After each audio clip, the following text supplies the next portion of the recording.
Di satu sisi, Amerika Serikat ngomongin soal perdamaian. Tapi di sisi lain, coba lihat, kapal-kapal perangnya malah makin ramai di Selat Hormuz. Aneh kan? Jadi apa yang sebenarnya lagi terjadi?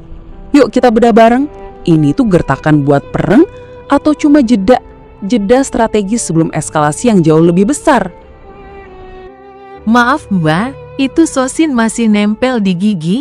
Kalau bener mau perang di laut, tolong siapkan sempak-sempak dan bikini import dari Miss Universe. Coba dengerin deh pernyataan resmi dari militer AS ini. Mereka bilang, pengerahan pasukan ini hanya penyesuaian taktik selama gencatan senjata. Kata-katanya halus banget ya buat aktivitas militer segede ini. Tapi kenyataan di lapangan ceritanya beda banget.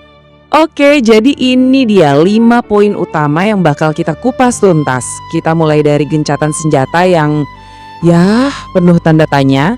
Terus kita mundur sedikit, lihat sejarahnya. Kenapa sih mereka saling gak percaya? Lalu kita masuk ke inti masalah. Apa maunya Iran? Setelah itu kita lihat efeknya ke Lebanon. Dan terakhir kita analisis gimana peta kekuatan militer di sana sekarang udah berubah total. Oke, kita masuk ke bagian pertama. Mari kita lihat lebih dalam lagi kontradiksi ini. Di satu sisi, Amerika ngomongin gencatan senjata.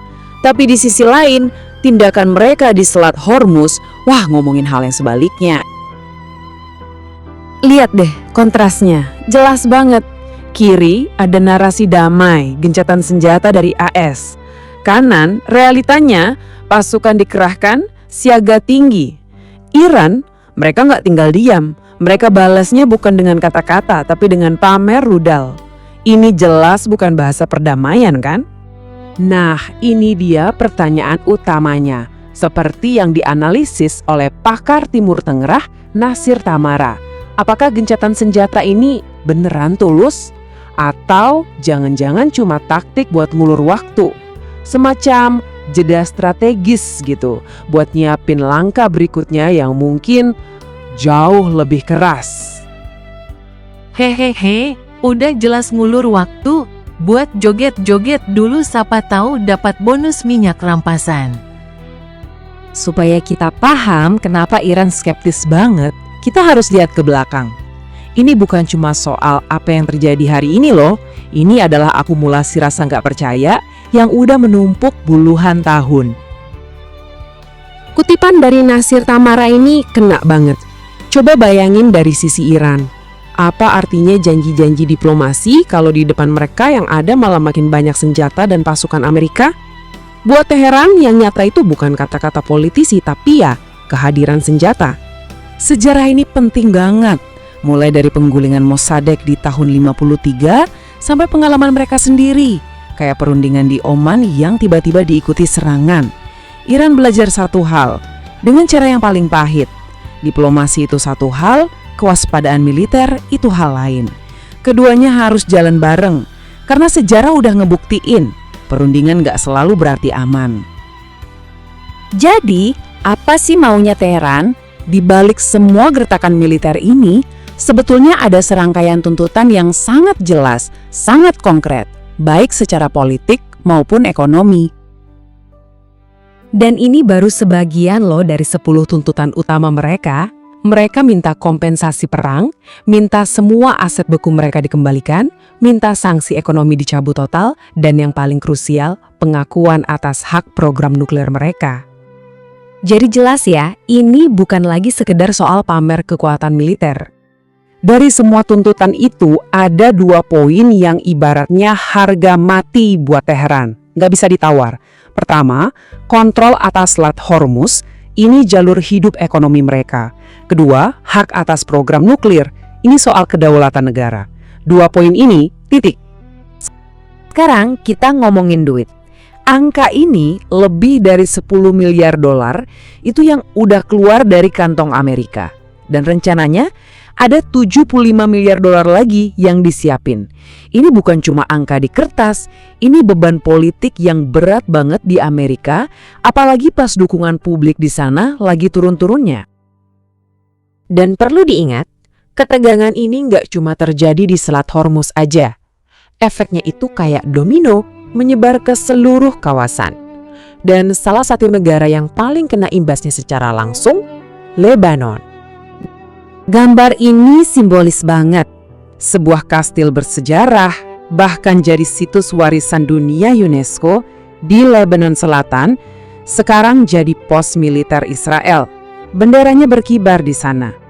Ini bukti nyata gimana kedaulatan sebuah negara, dalam hal ini Lebanon, bisa terkikis habis karena konflik regional ini. Maling. Tujuan Israel adalah bikin yang mereka sebut zona keamanan. Kedengarannya biasa aja kan? Tapi coba kita lihat skalanya. Zona ini masuk sampai 10 km ke dalam wilayah Lebanon, mencakup lebih dari 50 kota dan desa. Ini kan sama aja dengan menduduki 10% wilayah negara lain. Ini mengubah perbatasan secara sepihak. Nah, dari sisi Israel, pesannya begini. Mereka melihat Hizbullah sebagai musuh bersama, perpanjangan tangan Iran. Jadi mereka ngajak pemerintah Lebanon, yuk kerjasama. Hizbullah ini lebih merusak kedaulatan kalian loh daripada mengancam kami. Tentu aja ini bikin posisi pemerintah Lebanon jadi serba salah, kejepit di tengah-tengah. Di saat yang bersamaan, di Washington sendiri lagi ada pergeseran penting. Dukungan publik buat pemerintahan Trump dan buat Israel lagi turun. Angka-angka ini bukan cuma statistik. Artinya, makin susah buat pemerintah AS meyakinkan rakyatnya buat ngeluarin miliaran dolar lagi dan ngambil resiko eskalasi militer di Timur Tengah. Oke, sekarang kita balik lagi ke arena militer. Karena disinilah terjadi perubahan yang paling mendasar. Dan pemicunya cuma satu, teknologi rudal Iran. Ini penting buat dipahami. Waktu Iran pamerin rudal-rudalnya, itu bukan cuma buat gagah-gagahan. Tiap rudal yang dipamerin itu sebenarnya pesan. Pesan yang dikirim langsung ke Washington. Isinya kira-kira, kami bisa balas setiap serangan. Jadi, jangan salah perhitungan. Pergeseran ini bisa kita lihat dalam 3 langkah sederhana. 1. Iran berhasil bangun persenjataan rudal yang canggih. 2. Teknologi ini langsung jadi ancaman serius buat dominasi Angkatan Laut AS, apalagi di Selat Hormuz yang sempit itu. Hasil akhirnya, langkah ketiga, Amerika nggak bisa lagi seenaknya berasumsi mereka superior secara militer. Keseimbangan kekuatan di kawasan itu udah ditulis ulang. Nah, kita sampai di pertanyaan terakhir. Dengan gencatan senjata yang rapuh, penumpukan militer di mana-mana, dan keseimbangan kekuatan yang udah berubah, masa depan Selat Hormuz jadi sangat nggak menentu. Pertanyaannya bukan lagi apakah perang akan terjadi, tapi di tengah permainan catur berisiko tinggi ini, siapa yang sebetulnya pegang kendali? Terbalik.